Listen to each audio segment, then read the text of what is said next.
नमस्कार दोस्तों, जय हिंद, वंदे मातरम। स्वागत करते हैं आपके अपने यूट्यूब चैनल शिक्षा जगत के चैनल राष्ट्र हित में चैनल जायसवाल कोचिंग सेंटर पर। दोस्तों, इस वीडियो में बात करने वाले हैं संस्कृत सिलेबस की बात करेंगे। दोस्तों, आपके सभी कंसेप्ट की बात करेंगे, व्याकरण हो, चाहे पेडागोजी के प्रश्न हो, चाहे अदर कंसेप्ट होंगे, सभी कंसेप्ट बात करेंगे जैसे आपके एमपी टेट में पूछे जाते हैं। दोस्तों, आपको पता है यह 20वीं क्लास है और टारगेट 30 में 30 है। इसके पिछली क्लासेस देखना चाहते हैं तो बेल आइकन में आई कार्ड पे लिंक आएगा, आप लोग देख सकते हैं। दोस्तों 20वीं क्लास आप लोग समझ सकते हैं कि आज हम 20वां पेपर कंप्लीट करने जा रहे हैं। आपको पता है दोस्तों, प्रत्येक आपकी क्लास में ऐसा आपका पेपर लाते हैं, क्योंकि आपको पता है यहाँ पर आपके व्याकरण भी रहता है, शिक्षण शास्त्र का प्रश्न रहते हैं, यानी कि टोटल पेपर ही होता है दोस्तों। तो ये 20वां पेपर है या 20वीं क्लास है, समझ सकते हैं। तो पिछले क्लासेज प्लेलिस्ट में लिंक आपको मिल जाएगा, चेक जरूर करें प्लेलिस्ट को, सभी वीडियोज देखें। बेहतर तैयारी के लिए सिलेक्शन की दृष्टि से सभी प्रश्न इंपॉर्टेंट है, सभी वीडियो इंपॉर्टेंट है। और पहला प्रश्न देख लेते हैं। पहले हम दोस्तों शिक्षण शास्त्र की बात करेंगे और शिक्षण शास्त्र का पहला प्रश्न देख रहे हैं आपके स्क्रीन पर है कि संस्कृत शिक्षणस्य प्रमुख उद्देश्यम अस्ति। देखिए, संस्कृत शिक्षण का प्रमुख उद्देश्य क्या होता है? बोधात्मक होता है, ज्ञानात्मक होता है, रचनात्मक होता है, सर्वाणी, यानी कि ये सभी होते हैं दोस्तों। तो संस्कृत शिक्षण का प्रमुख उद्देश्य आपका बोधात्मक भी होता है, ज्ञानात्मक भी होता है, रचनात्मक भी होता है, यानी कि उपर्युक्त सभी सर्वाणी हो जाएगी, यानी ये सभी जो है संस्कृत शिक्षण के प्रमुख उद्देश्य होते हैं। अगला प्रश्न देख लेते हैं, क्या है? निबंधात्मक परीक्षा के अपेक्षा जो है विश्वसनीय का परीक्षा। देखिए, निबंधात्मक जो परीक्षा होती है इसकी अपेक्षा विश्वसनीयता जो परीक्षा होती है वह आपकी साक्षात्कार परीक्षा होगी, मौखिक परीक्षा होगी, वस्तुनिष्ठ परीक्षा होगी या लिखित परीक्षा होगी। यानी निबंधात्मक परीक्षा के उपेक्षा में विश्वसनीय का परीक्षा, तो विश्वसनीय वस्तुनिष्ठ परीक्षा। देखिए, निबंधात्मक परीक्षा की उपेक्षा में यह पूछा गया विश्वसनीयता किस परीक्षा में होती है, तो आप लोग सभी लोग जानते हैं। देखिए, जो वस्तुनिष्ठ परीक्षा होती है उसमें विश्वसनीयता होती है। विश्वसनीयता कैसे होती है? 4 ऑप्शन होते हैं और 4 में से यह पता कि एक सही है, जो आप सही करेंगे पूरे मार्क्स मिलेंगे, अगर 1 नंबर का तो 1 मिलेंगे, ठीक है। लेकिन निबंधात्मक में राइटिंग हो जाता है, लिखने की होते हैं, उसमें पॉइंट होते हैं, बहुत सारे ऑप्शन होते हैं, वहाँ पे नंबर आपके वो टीचर के अकॉर्डिंग है कि वो कितने नंबर दे रहे हैं, ठीक है। लेकिन अब आपको विश्वसनीयता जो होती है बच्चों में वह होती है वस्तुनिष्ठ परीक्षा में। अगला प्रश्न देख लेते हैं, क्या है प्रश्न? लाजवाब प्रश्न है। जय हिंद दोस्तों, सभी मित्रों का स्वागत अभिनंदन है शिक्षक भर्ती के चैनल पर कि स्वाध्याय प्रलय सोपानानि सन्ति। देखिए, स्वाध्याय प्रलय के सोपान जो होते हैं वह कौन कौन से हैं? देखिए दोस्तों, जब भी बात स्वाध्याय प्रलय की बात की जाती है, आपका नियोजन भी सोपान है, क्रियान्वयन भी आपका सोपान है, मूल्यांकन भी सोपान है। यानी ये सभी दोस्तों, ये आपके स्वाध्याय प्रलय के जो सोपान है, नियोजन है, क्रियान्वय है, मूल्यांकन है, ये सभी आपके सोपान हैं। ये सभी नोट्स आपको टेलीग्राम पीडीएफ फाइल नोट्स आपको मिल जाएगी। आपके अपने टेलीग्राम में सर्च करते हैं जायसवाल कोचिंग सेंटर। जायसवाल की स्पेलिंग बता देता हूँ, JISWAL जायसवाल, और कोचिंग को COACHING और CENTR, ये सर्च करेंगे आपको सभी पीडीएफ फाइल नोट्स अब तक जितनी भी क्लास हो चुकी हैं सभी को आपको मिल जाएंगे। प्रश्न यह है, संस्कृत भाषा कौशलस्य प्रथम कौशलम अस्ति। दोस्तों, ये सभी लोग जानते हैं, ये कौशल से संबंधित 1 से 2 प्रश्न जरूर आना है, इसलिए बार बार आपके यह क्लास में प्रश्न लाते हैं। तो संस्कृत भाषा कौशलस्य प्रथम कौशलम अस्ति, सभी लोग जानते हैं दोस्तों। श्रवण पहला होता है और आपका संभाषणम दूसरा होता है, पठनम तीसरा होता है और लेखनम आपका चौथा होता है। ये 4 आपके महत्वपूर्ण संस्कृत भाषा के कौशल होते हैं।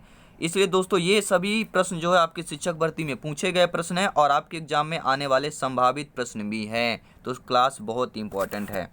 अगला प्रश्न देख लेते हैं, संस्कृत भाषा कौशलस्य प्रथम कौशलम अस्ति। ये आपका रिपीट हो गया है, तो क्या हो जाएगा? प्रथम कौशल पठनम हो जाएगा, यहाँ पे का द्वितीय होना चाहिए, द्वितीय आपका संभाषणम हो जाएगा, तृतीय पठनम हो जाएगा, चतुर्थ लेखनम हो जाएगा।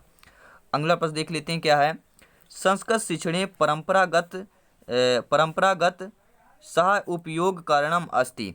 देखिए, आप लोग सभी लोग जानते हैं कि संस्कृत शिक्षण की जो परंपरागत सह उपकरण कौन सा होगा, तो संस्कृत शिक्षण की परंपरागत सह उपकरण जो होता है सभी लोग जानते हैं क्या हो सकता है? केवल मात्र एक श्यामपट्ट ही हो सकता है दोस्तों, तो राइट ऑप्शन नंबर बी हो जाएगा।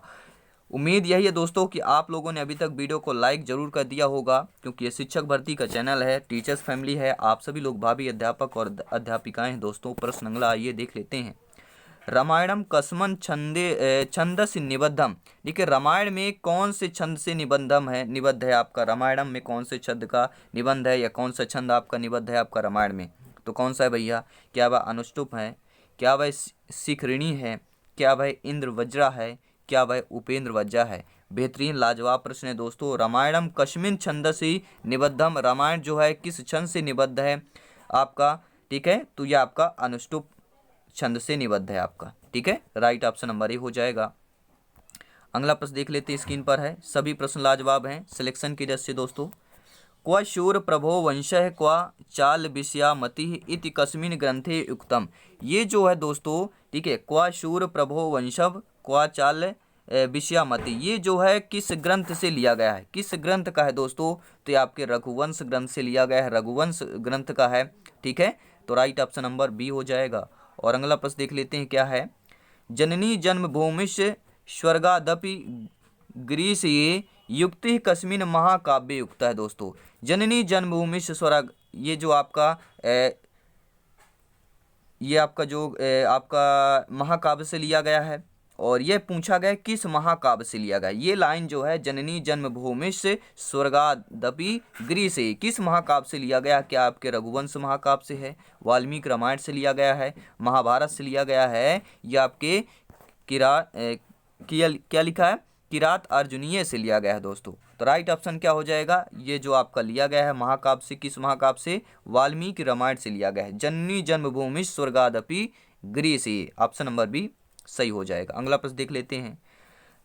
राजस्थान कस कवि रचनाएं, देखिए राजस्थान की परीक्षा में यानी रीट एग्जाम में पूछा गया था कि राजस्थान कस कवि रचनाएं बृहत्याम पर गणिता है, तो माघस हो जाएगा। ये राजस्थान टीटी यानी कि REET का है, तो राजस्थान से पूछा गया था, क्योंकि ये सभी प्रश्न शिक्षक भर्ती से लिए जाते हैं। ऐसा नहीं कि आपके MP टेट में पूछा गया तो आपके C टेट में नहीं पूछा जाएगा, C टेट UP टेट में पूछा गया तो आपके MP टेट में पूछा नहीं जाएगा, क्योंकि शिक्षा शास्त्र है और लगभग सभी का सेम ही होता है।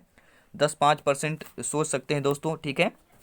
तो सिलेबस अपना एक बार जरूर चेक करें दोस्तों तैयारी के पहले, और बेहतरीन अपना टाइम टेबल बना लें और तैयारी आज से लग जाइए, और कर रहे हैं तो बहुत ही बेहतर है दोस्तों।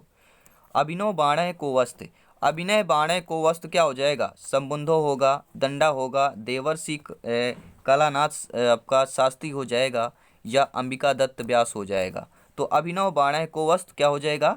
सुबंधु हो जाएगा, यानी राइट ऑप्शन नंबर ए हो जाएगा। अगला प्रश्न देख लेते हैं, क्या प्रश्न है? आत्मा शब्दे लिंगम, देखिए आत्मा जो शब्द है इसका लिंग है। देखिए पहले आपके तो 15 पहले आपके शिक्षण शास्त्र, ये तो आपके ग्रामर के प्रश्न है, ठीक है। पहले हम शिक्षण शास्त्र के प्रश्न कंप्लीट करेंगे, इसके बाद आपको ग्रामर के प्रश्न आएंगे, ठीक है। प्रश्न आइए देख लेते हैं। शिक्षणस्य मुख्यम उद्देश्यम किम अस्ति, देखिए शिक्षण का मुख्य उद्देश्य क्या होता है दोस्तों? तो शिक्षण का जो मुख्य उद्देश्य होता है वह व्यक्तिय धन दानम। क्या यह गलत है? बिल्कुल गलत है। शिक्षण का मुख्य उद्देश्य होता है दोस्तों, क्या होगा? व्यक्तिय सर्वांगीण विकास है हो जाएगा दोस्तों। शिक्षणस्य मुख्य उद्देश्यम किम अस्ति, शिक्षण का मुख्य उद्देश्य होता है व्यक्ति का सर्वांगीण विकास करना, यानी राइट ऑप्शन नंबर सी हो जाएगा। अगला प्रश्न देख लेते हैं, लाजवाब प्रश्न है। संस्कृत भाषा शिक्षणस्य उत्तम विधिरस्ति, देखिए संस्कृत भाषा शिक्षण की उत्तम विधि कौन सी होती है?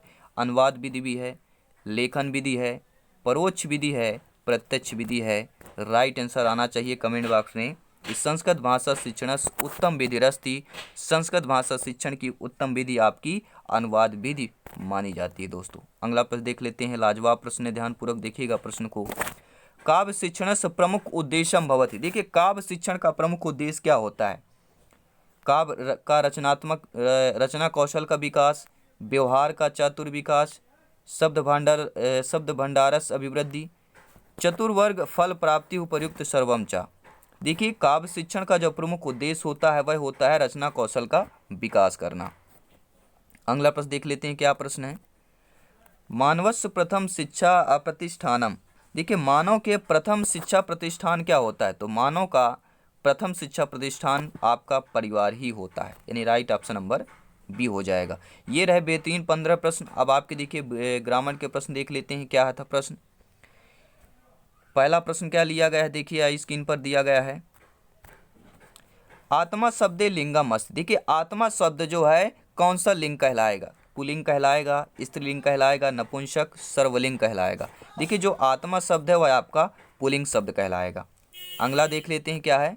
फलम शब्द लिंगम अस्ति। फलम शब्द का लिंग क्या हो जाएगा, तो फलम आपका नपुंसक लिंग में आएगा। सभी लोग नोट कर लेंगे। सभी मित्रों को जय हिंद। दोस्तों लाजवाब प्रश्न है कि नदी शब्द लिंगम अस्ति। नदी शब्द का कौन सा लिंग होगा, पुल्लिंग होगा, स्त्रीलिंग होगा, नपुंसक लिंग होगा, सर्वलिंग होगा। दोस्तों नदी शब्द की जब भी बात की जाती है आपके स्त्रीलिंग में आती है, क्योंकि नदी को हमेशा माता माना जाता है, माता और आपकी स्त्रीलिंग है। इयम इत्रत किम लिंगम। जो इयम होता है, ठीक है, इयम आपका कौन सा लिंग कहलाएगा। बेहतरीन प्रश्न, लाजवाब प्रश्न है, शिक्षक भर्ती में पूछा गया प्रश्न है। तो यहाँ पर इयम आपका स्त्रीलिंग शब्द कहलाएगा। ठीक है, अगला प्रश्न देख लेते हैं।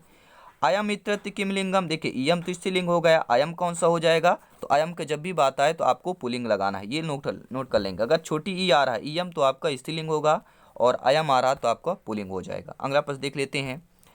देवता शब्द लिंगम अस्ति। अगर देवता शब्द आ गए एग्जाम में, देवता शब्द का लिंग क्या, कौन सा लिंग होगा, तो देवता की जब भी बात आती है तो ये सभी लोग नोट कर लेंगे। बेहतरीन प्रश्न है, सभी लोग जानते हैं देवता पुल्लिंग होगा।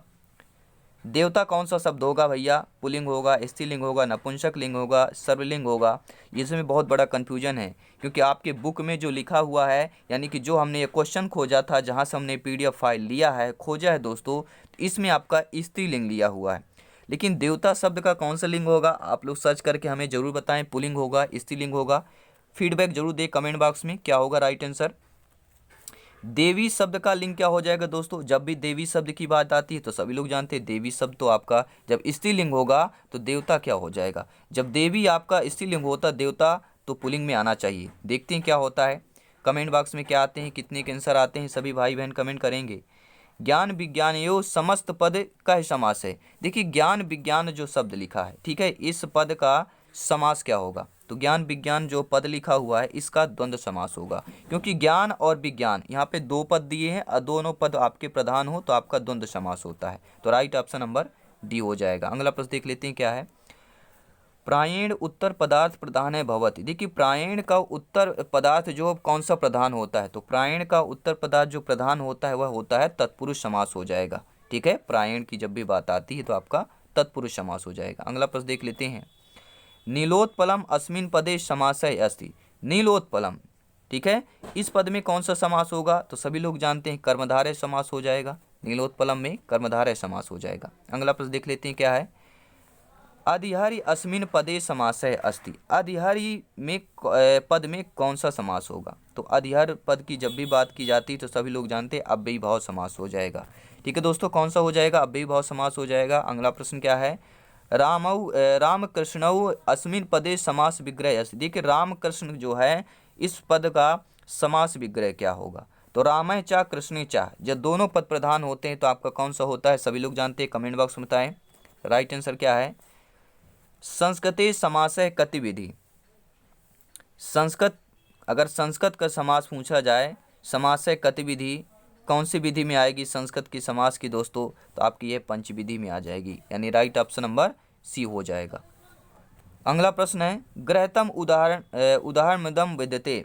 आपका जो ग्रहतय होता है कौन सा समास हो जाएगा, तो ग्रहतय में आपका तत्पुरुष समास हो जाएगा। राइट ऑप्शन हो जाएगा। दोस्तों ये क्लास आप लोगों को कैसी लगी कमेंट बॉक्स में ज़रूर बताएं, और PDF फाइल नोट्स आपको टेलीग्राम में मिल जाएगा। तो जय हिंद सभी मित्रों को। दोस्तों हंसते रहिए, मुस्कुराते रहिए और देखते रहिए जायसवाल कोचिंग सेंटर, और बेहतरीन तैयारी कीजिए और गवर्नमेंट जॉब पाइए, अपना सपना पूरा कीजिए, अपने परिवार का सपना पूरा कीजिए।